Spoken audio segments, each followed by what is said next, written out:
sure, a few seconds to make sure you're all okay with being recorded.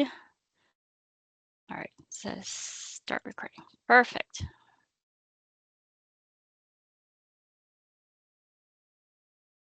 Okay. All right, thanks again, everyone, for joining us this afternoon, I guess. Here's the quick agenda of what we want to go through today in the next hour. Really just an overview of the categories, the new categories that we've created here and the different models we're introducing. This is just based on the new contracted chairs that we received this year. I've updated the quick reference list, so hopefully that's going to help everybody kind of sort out what equipment is under which category. So I'll get Kyla to share that screen later.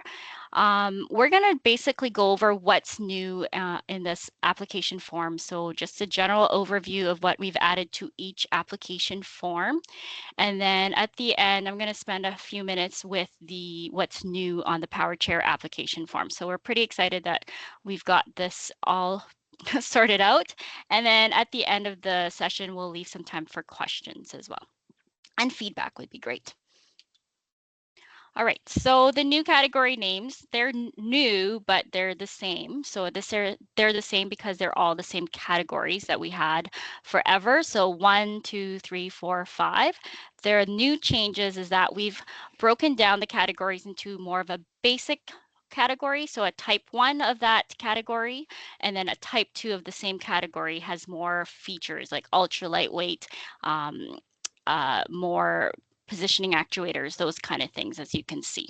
So I think I've rolled this out a few times in the last year, so bear with me if you've already seen this slide a few times. Also, the different models of chairs. This is just based on the weight capacity. So again, we have A, B, C, D, and they all just stand for the adult size being usually around 250 to 300 pounds. We have the heavy duty, which is usually under 400 pounds. The pediatric versions of the models, we have, some of them are a max weight of 225, but you'll see later that if you do add a WC19 rated transit bracket, it limits the weight limit to about 80 pounds. So you'll see that on the Drive Wallabies. And then we have bariatric models. So not every category has this. You'll see as well in the quick list, but they're usually about 400 to 700 pounds. So those are the different models that we have for each category. All right, so this is where we're going to talk about the quick reference guide. And it was a bit of an update to the old quick reference list that you may have seen. And I'm going to get Kyla now to share her screen and to help you navigate where this document lives.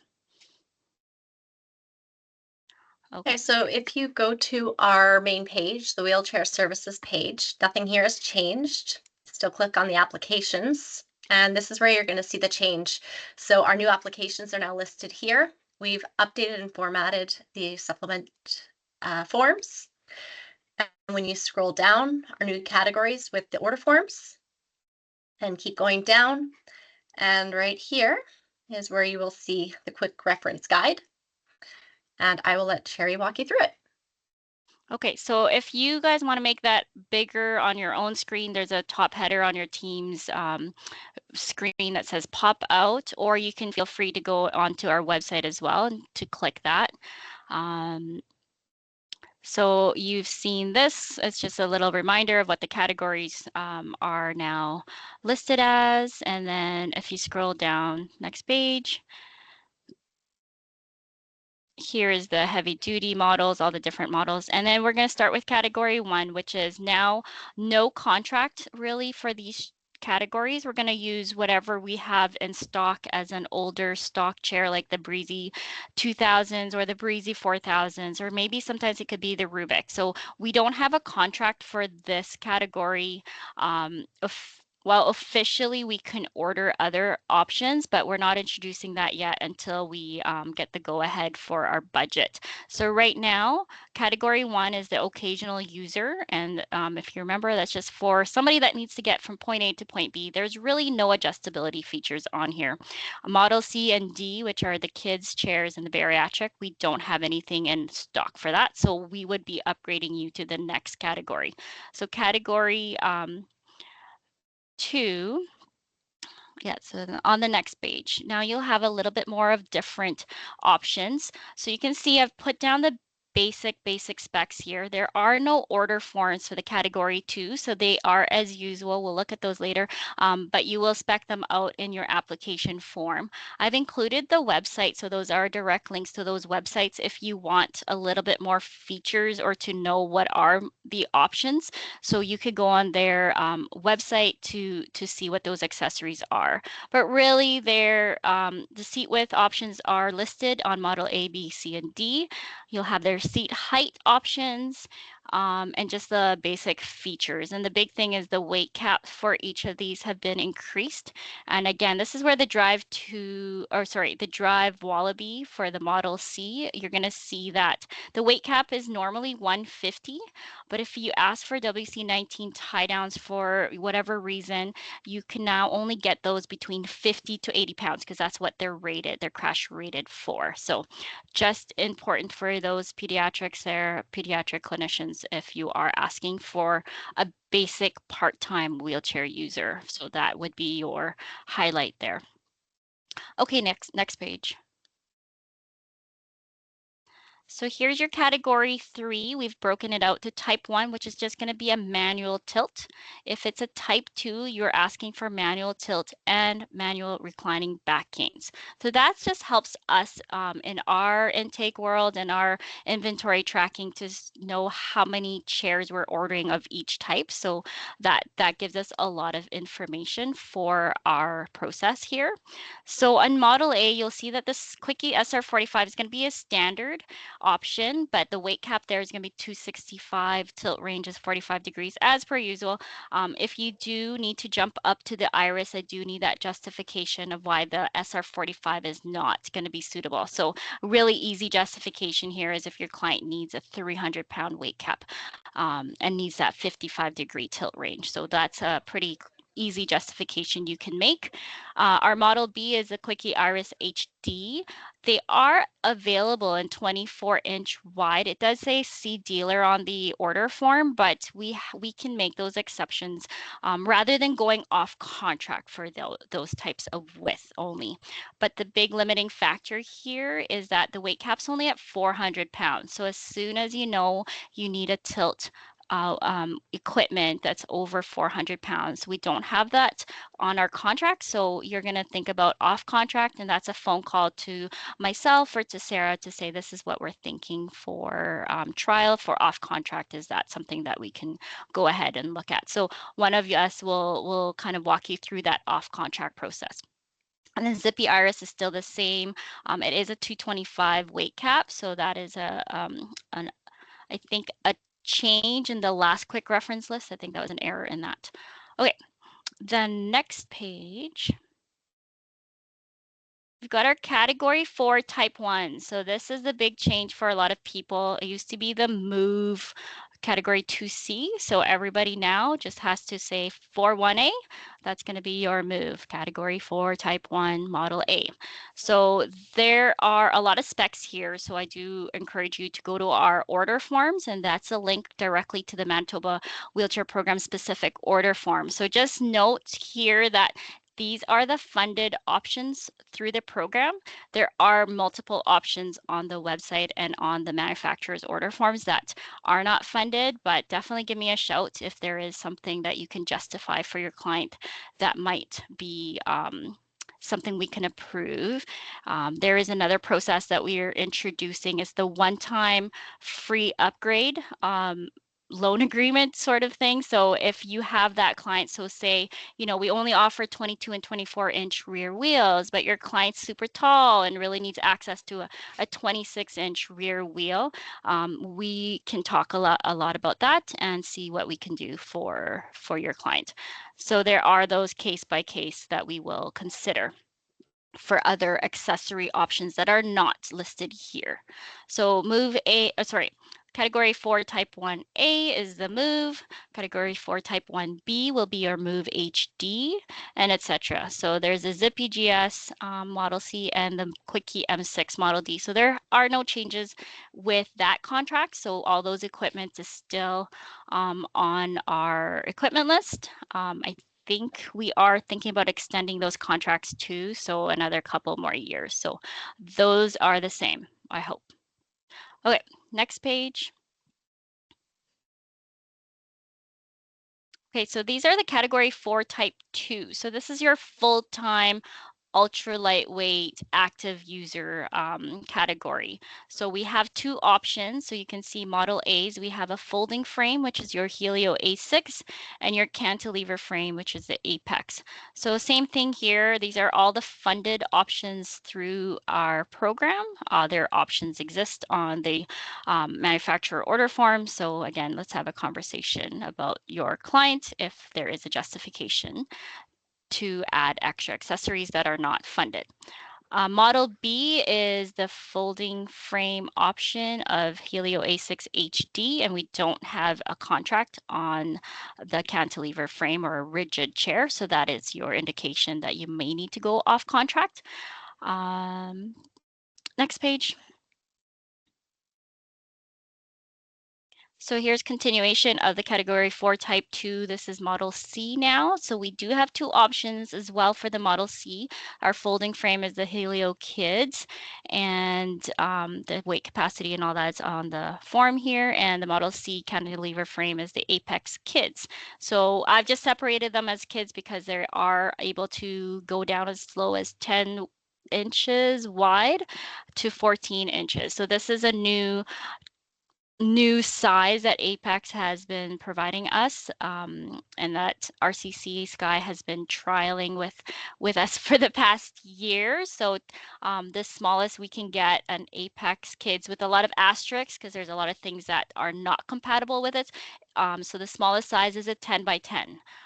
So it is possible now to do that. Again, Model D, we don't have a contract. I don't know of any chairs really that fit that ultra lightweight chair, but yeah, if that is something you're looking at, it's an off-contract process. Okay, next page. So the next page here is the category 5 type 1, which is a power chair that's just a sit and drive, they call it, or a standard chair with no power positioning actuators. And then the category 5 type 2 are power chairs with the power positioning actuators. So that's your power tilt, power recline, and combination of those options. So I've separated this as the first option here is the mid-wheel drive. So some of the general accessory features that you're going to see, and Model A is going to be your all-track M3s, Model B, all-track M3 HD. The Model C is an all-track P3, but you do have to specify that it is a mid-wheel drive that you want. So on the order form, that will be a ticky box that you will select either mid-wheel drive or a rear-wheel drive, but their pediatric versions are called the P3s.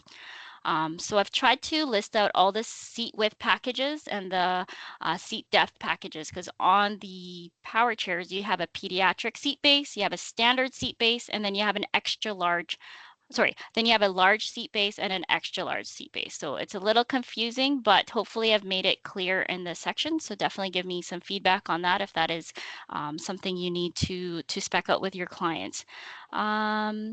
So our Model D is the all-track HD3 with a weight cap of 550. And finally, on the last page is category 5 type 1 or type 2, but this is the rear wheel drive option. So it's the all-track R3 for your Model A, and Model B is all-track R3 HD. Again, the all-track P3 for your Model C, you have to specify rear wheel drive. And then we don't have a bariatric contract for the rear wheel drive power chairs. So these order forms are not yet specific to our program. So you do have to go to the Amy Lior order form website and make sure it's the Canadian Canadian version of that website. So I do get the American order forms, and it's only one or two, so I don't mind redoing your forms, but really it is a pain to have to redo everybody's order forms because just time-wise, it takes at least 15 to 20 minutes per order form that I have to go through. So if you can please make sure to double check your PowerShare order forms.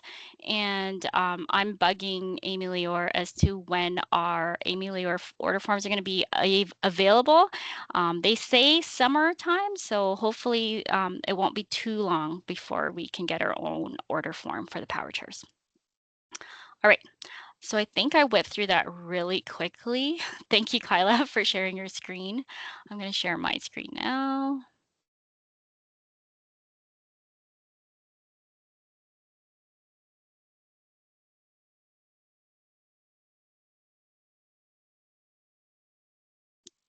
Okay, am I back to my PowerPoint, guys?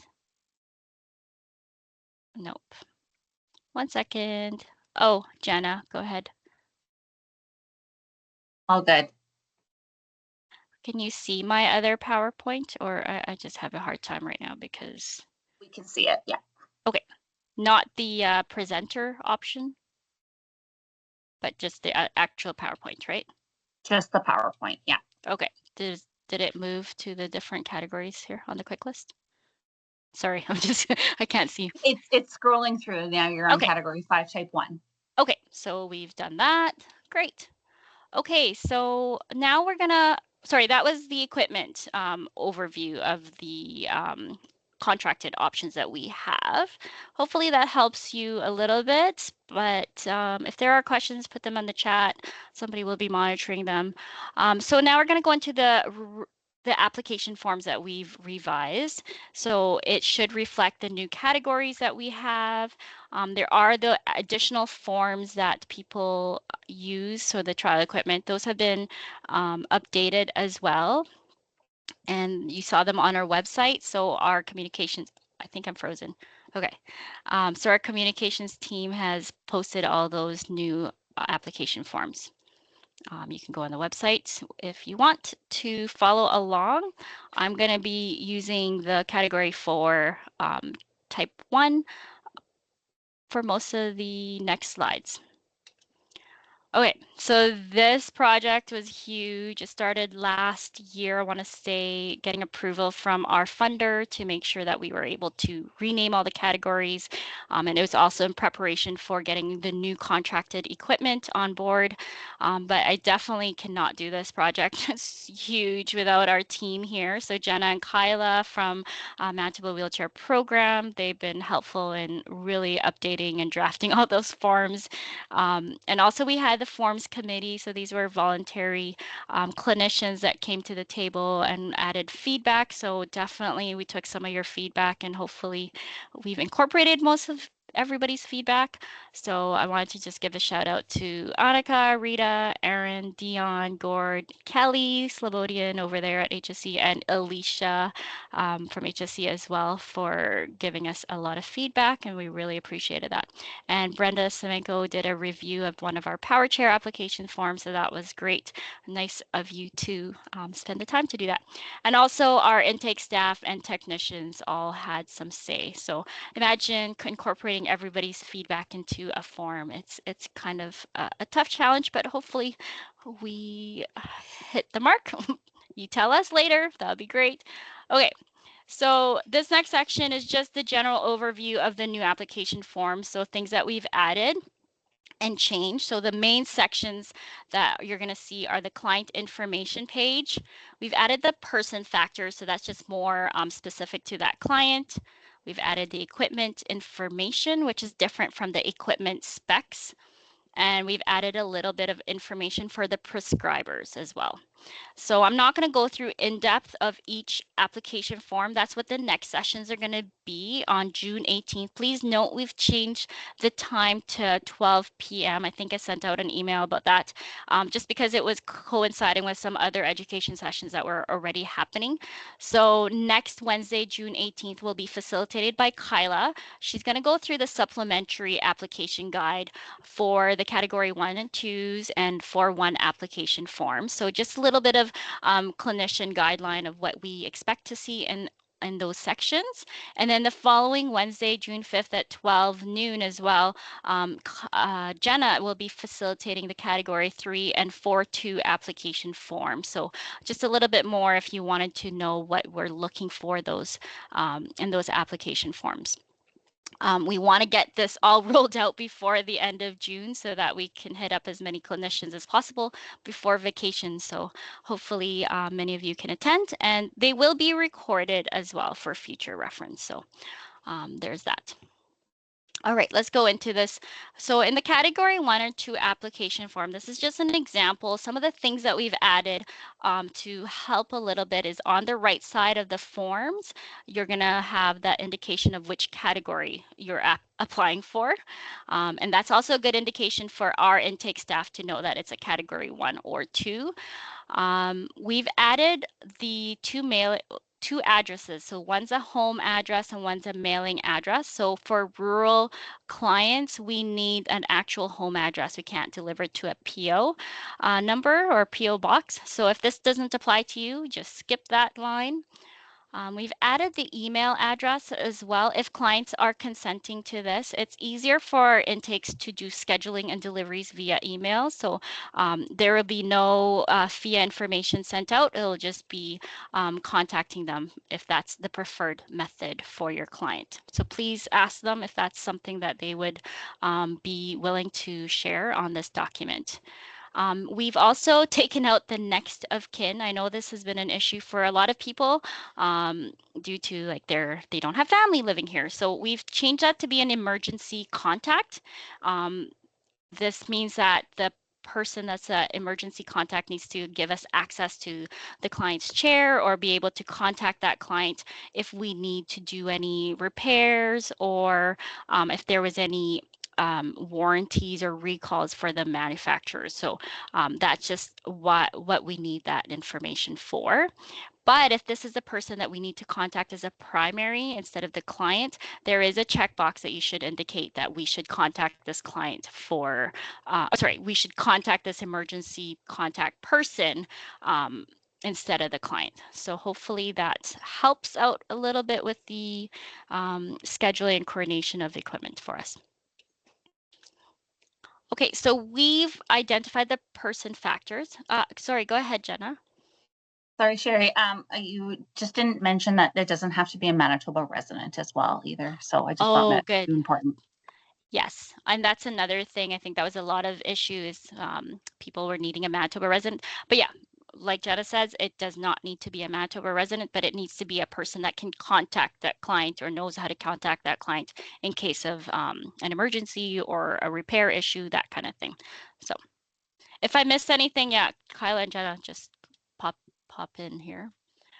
All right, so we've separated the person factors to be specific to your client. So the medical diagnosis, most people put down some functional stuff. We actually want this just to be a medical diagnosis. This is what is a Manitoba Health funded program. This is what they look at. So we want those medical diagnoses just to be clear, and it helps our intake staff know what is a medical diagnosis versus a functional implication. So the intake staff, some of them might have some medical background, but not all of them would have that medical background. So it's just really important to just say, if it's MS, just that's all you need to put in there, or something that's affecting their mobility.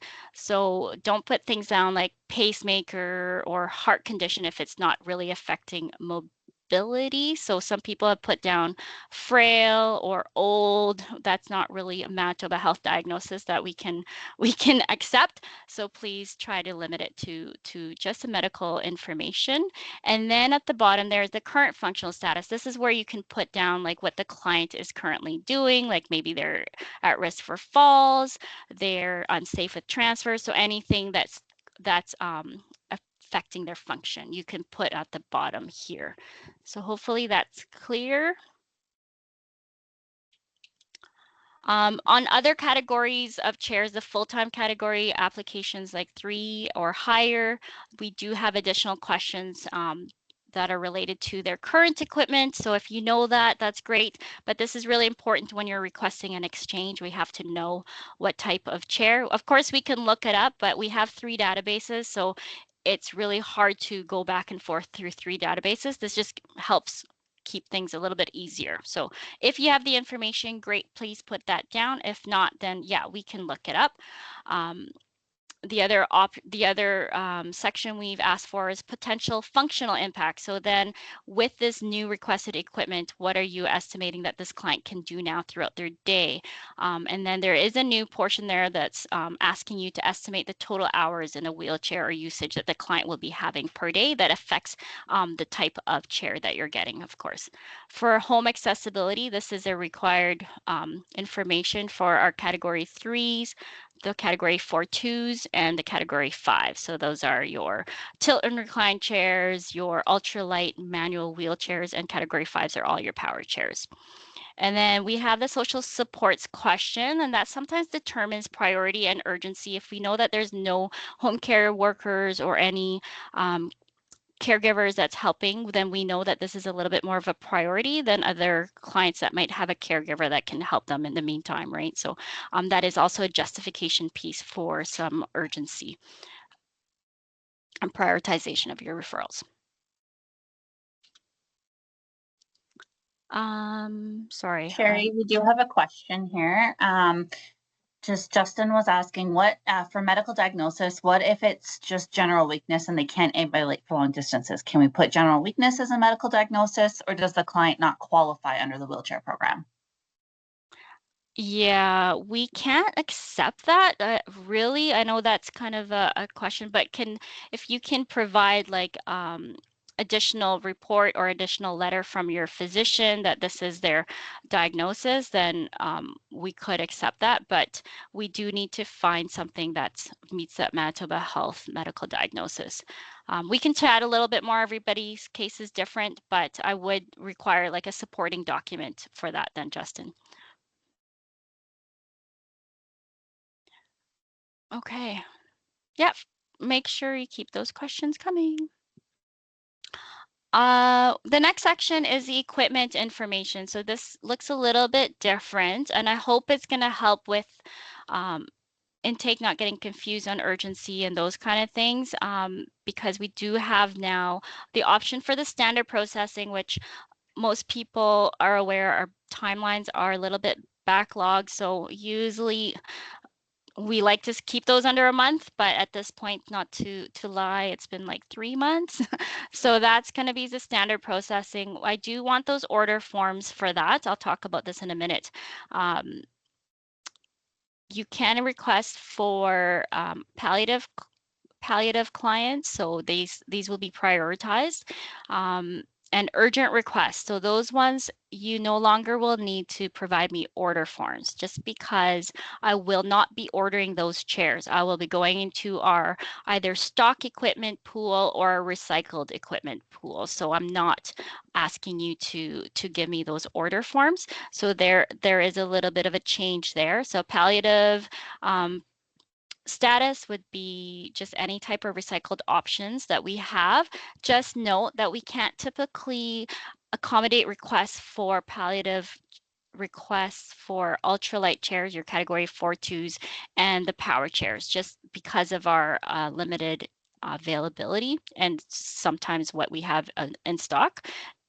So palliative requests, we could try to see what we have, but really they are going to be saved for those urgent applications. So the urgent request, we do need that justification. If there's no indication of why you're asking it for urgent, that might meet our criteria. I've put a link there for our criteria of urgent, and there's no explanation of that.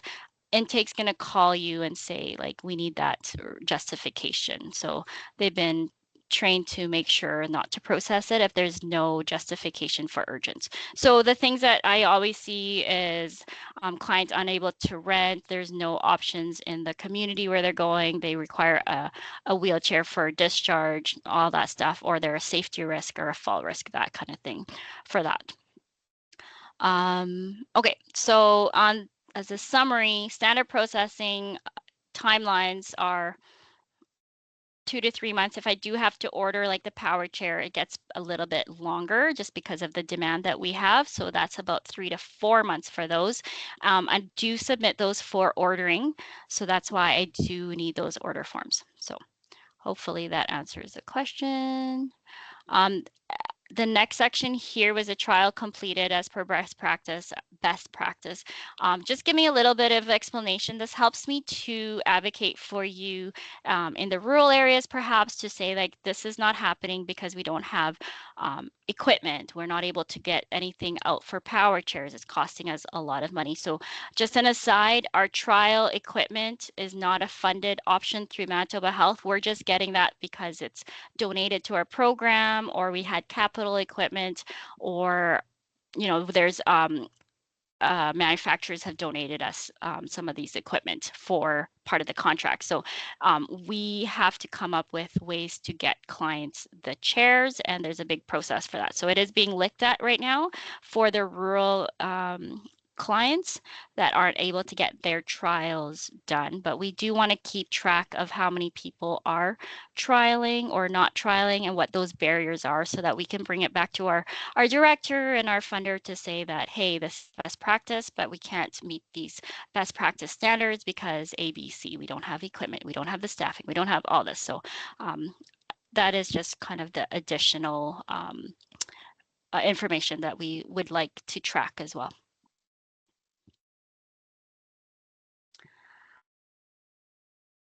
All right. So on with equipment information still.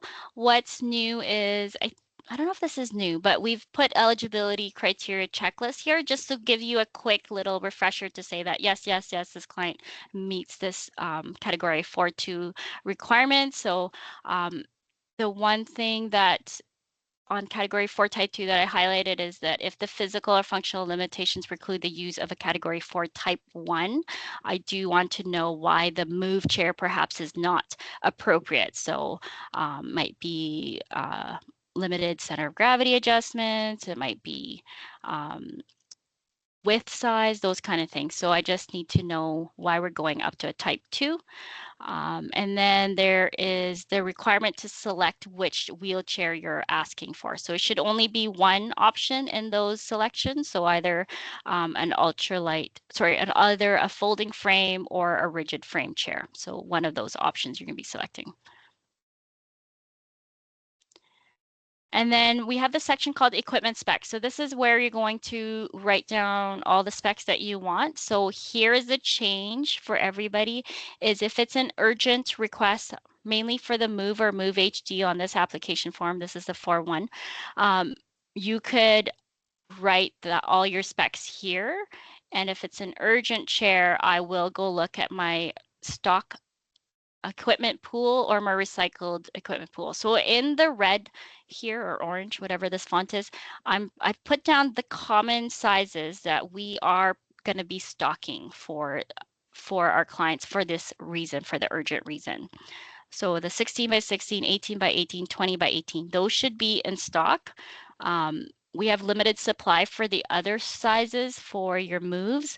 So the 14 by 16s, all that. And we also have limited accessories. So if you're asking for the justification options of air grips, wheel lock extensions, angle adjustable foot plates, those kind of things, you may or may not get them on an urgent chair. It just depends what we have in stock. So you might get a call from myself or Sarah to say that, hey, we have this chair in this size, but we don't have your accessories that you want. Is that something that we can just send out? So I think that's kind of the process that we're going to go with, because we're getting a lot of urgent requests for chairs that we typically don't provide on an urgent basis. So just remember, back in the day, we only were providing category 1 and 2 for urgents, and we've gone and advocated for funding to get more of the category 4.1 move chairs and some of the power chairs in stock, because there are urgent issues out there that need those higher category equipment. I think that's all I want to say about that. Oh, but if you're ordering like a standard timeline of processing, you can just check that little box here that says order forms are attached, and just cross out the specs there. You don't have to do two different specs forms, right? So you're either doing this spec sheet on the application form for your urgent or your palliative, or you cross it out and say order forms attached.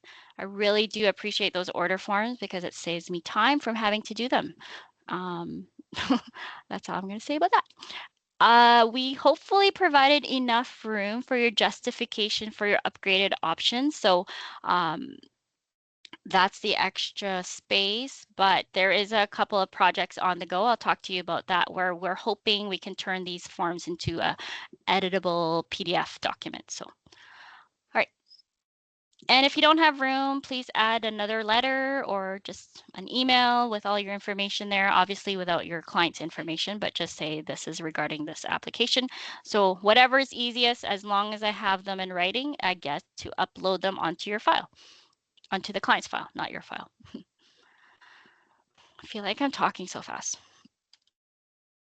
All right. And then the last section is the prescriber information. This is a new addition. At the bottom of your signature there are 3 different check boxes. So one checkbox is if you're an experienced or you're confident, you don't have any questions about this application, you select that and you don't hear from me unless I have questions from you. Or if you're new or unfamiliar with this application or you have questions about the equipment or the client, you can check this box. Previously, people call me about a month or 2 before I'm reviewing the application and they'll talk to me about this client, but then I don't see this client's application in my queue to review until maybe 2 months later. And then I'd be like, oh, I can't remember this. So you can call me ahead of time. That's great. I might remember that. But if I'm reviewing the form, then it would be good to have that real-time conversation with you to discuss the questions that you may have. I know that might not line up with some of your caseload. You might have discharged that client already. So I'm just trying this process out to see if it works better and it's real time. I'm reviewing your application while I have you on the phone. I have all my questions answered, then I can approve that right away. So I'm trying this new process, so hopefully it would help for better communication for you and me, maybe. Or the third option here is you've consulted with the Manitoba Wheelchair Program clinical specialist, either me or a rural OT, one of our OTs, regarding this application. Then for sure, I'd be like, okay, well, they've been vetted already, so I'm not going to have to review that as long or as, as detailed, because I can probably contact one of the rural OTs if I have any questions about your application. Like Jenna or Kyla, I can say, hey, you talked with this therapist about this client. Can you give me more information? So I would be calling that rural OT, our MWP OT, instead of yourself. So that kind of helps vet that process a little bit easier. So those are the 3 new checkboxes. And then the last thing is we just added reminders of all the different forms you may need to submit if appropriate, but it's just a little bit of a cue for the prescribers to say, oh yeah, right, I need to submit the pneumatic tire agreement form or the exemption for the home access, those kind of forms. So hopefully that's a little bit of a help for people. And the last thing is the equipment loan agreement. This hasn't been changed. It has been reviewed by a lawyer before, so legally, I don't know if I can. Oh, okay. Sorry, I have a question. Go ahead. Do you want me to read the question? Oh, go ahead, Jenna. Oh, I was just going to say some confusion over here. Just for urgent cat 1 or 2, we complete the whole application, but for urgent cat 4, we only complete the spec sheet. Sorry. Yes, all those categories that I was talking to you, I'm only showing snippets of each form. So when you open up category 4.1, there's going to be all those sections that you're going to have to fill out. So the client information, the person factors, the equipment information, and the spec sheets. So that's all in one application. If it's urgent, you don't need to submit the order form. So am I answering this right? For the urgent category 1 or 2, you're going to open up that category 1 or 2 application form. You're going to fill out that whole application form. Same for the urgent category 4. It's got just on the equipment information. I'm just going to go back a little bit. It just has an extra section here for the type of processing you want us to facilitate here. So urgent. Does that make sense?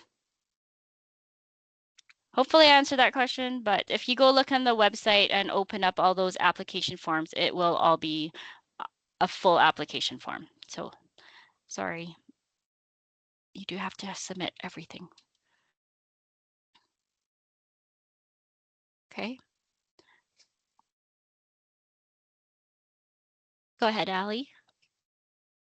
Yeah, I saw so if a client needs an alternative format for the loan agreement, I'm just wondering if it was possible to have like a PDF version online too, because in outpatients or people who have difficulty signing or virtually, we often can review it like virtually with them. And would you accept like an electronic signature? Yes, we can now. We have a mandate to make all of our forms accessible format. So yeah, that's a good point. We can make it as a separate document and it'll just be its own equipment loan agreement form if you need that. That's fine. The other options that we have are like if you need a ASL interpreter or speech to text option. So those are things that I'd have to contact our communication department about if you have to get an alternate format. So definitely give us a shout on our email there, on the MWP prescribers email, and we'll try to help out as much as possible. So yeah, whatever signature form that your client can do, that would be fine. And also there's also a person that can sign on their behalf. So Thanks. I guess Kyla or Jenna, let's make a note on adding that equipment loan agreement as a separate form on our website. Thank you. All right, so that's just the general overview of all the application forms. So all those sections that we've added, that's kind of a new format.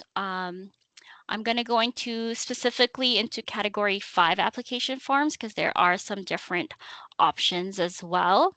You're going to see that there is the category 5 type 1 application form, the category 5 type 2, so that's with the power positioning.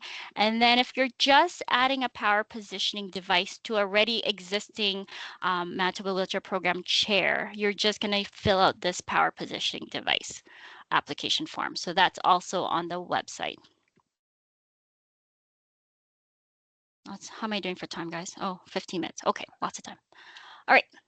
So category 5.1, it includes all those sections that we had talked about in the general overview, plus the completion of your power chair driving skill assessment. So that's not new. But what is new for the urgent requests, you're also able to ask for power chairs for urgent requests. So I'm just thinking of the clients with progressive diagnoses, those kind of requests that we're getting. For hospital discharge, client can't do manual wheelchair. So I'm just thinking of all those rehab therapists there that have done that. So you don't have to send me a separate order form if I can find an equipment in our recycled pool or stock pool. But if I can't find one, I may have to ask you to send me that order form so I can order it for you, or we can do it together, however makes sense. The new thing, it's not super exciting, but it's not been offered in a long time, but we do have 2-inch foam cushions. Not a big yay, but like a little yay because it's better than sitting on a seat pan. So if your client doesn't have funding options for seating, please indicate this. We are tracking this to help with our funding requests to include seating as a basic and essential. So keeping my fingers crossed here, that it is a need that is a gap in the program. So we have already provided standard upholstery backs, so that's fine. And then now we have the 2-inch basic foam cushion. So this is a one-time donation only. We don't repair it. It's the clients to do whatever they want, but I do need to have you indicate the size of the cushion that we have. And we have limited options as well. So that's new. So this is a basic category 5.1. So this doesn't have headrests in it. I'm going to go into the next category, which is a category. Oh, sorry, I'm lying. It's still category 5.1. Equipment information is the same thing as the other forms, is you can specify urgent with a justification. And then there's the power chair eligibility criteria listed for a quick note to make sure that your client is eligible for this power chair with, oh, sorry, the power actuators. That's a type 2. I might have gotten these wrong. Sorry, 1 second. Okay, sorry. Pretend there's no power actuator with this one because it's a category 5 type 1 that I'm talking about, but you are going to list your power chair criteria and check it off, and then you're going to select your specific power chair and model. So that's confusing. I know. Sorry. Go ahead, Jenna. Megan here is asking, is the free cushion only available to a certain category of chair? It's only on the power chairs right now. That's all the funding I can get. So we do have a bunch of donation cushions. So if you send an email to MWP prescribers to see if our rehab assistant can check on a size for you, then that would be something maybe that would work. But again, it's only in Winnipeg warehouse. The client would have to come and pick it up themselves, or the therapist would come pick it up themselves. I know we get a lot of therapists from HSC, Allie, that come and look through all of our donation equipment. So good for her. She can get a ton of equipment here. So if anybody else is in the area, come and look through some of the donation equipment that we have, and they're basically first come, first serve. Okay. Sorry about this error here. This is a type 1 chair that does not have actuators. Okay, category 5, type 2.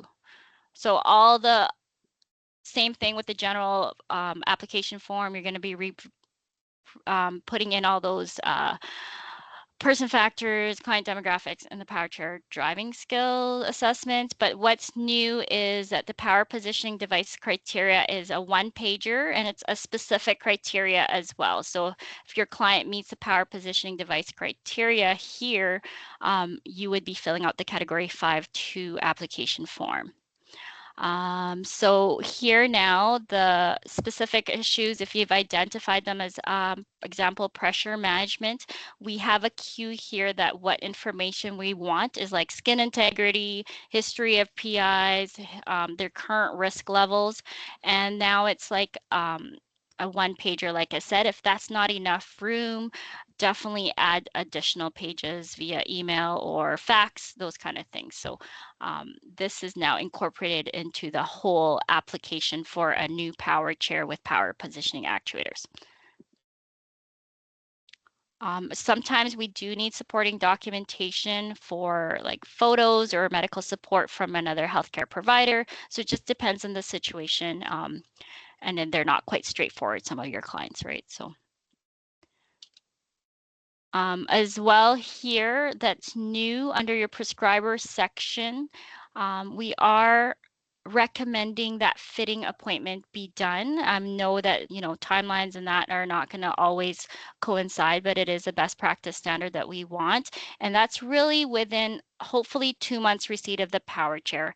If it's longer than that, you just need to give us information, probably waiting on seating, waiting on customizations, those kind of things, that's fine.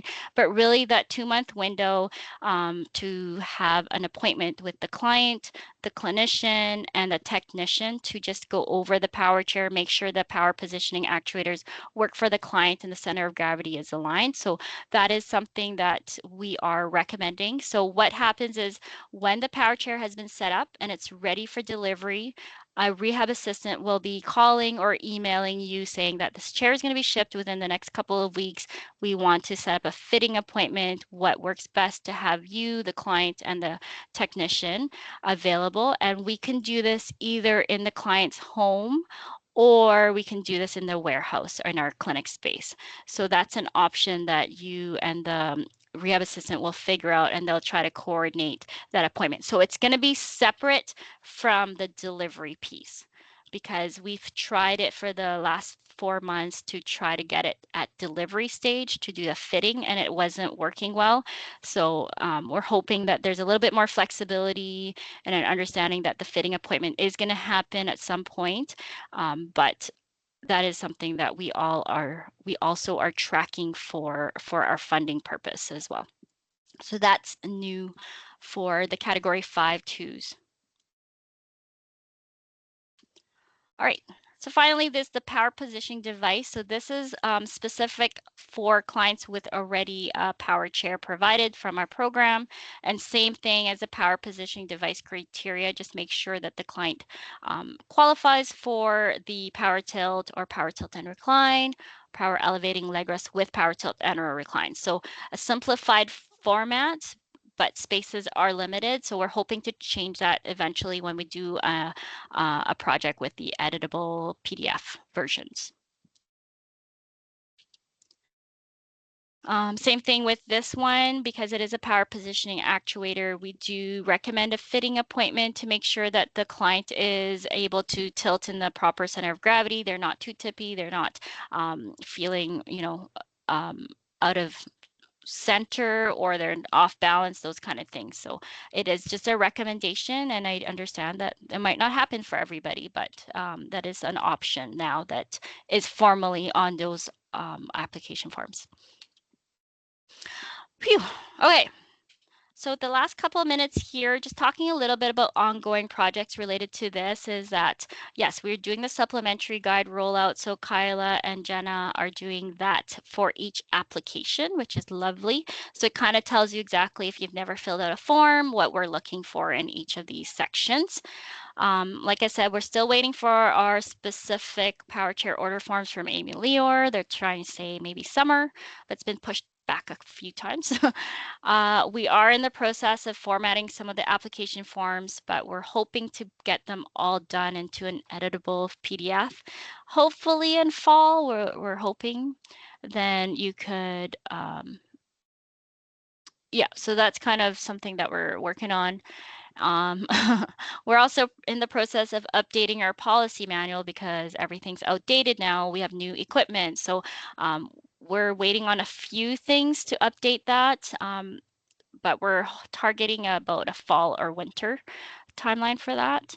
And then, yeah, we are relocating within the next year. So there's a lot of things going on in the background that's going to help us prepare for a new place. And right now I'm like sworn to secrecy because there's a lot of things in the background that have to be figured out. But that's why we're purging a lot of our old equipment, because we don't want to take that old equipment into our new space. So we have a day of disassembly on June 25th. So if somebody or anyone you know wants to spare an hour or two to help dismantle some old chairs, that would be great. You can reach out to MWP prescribers to help us with that.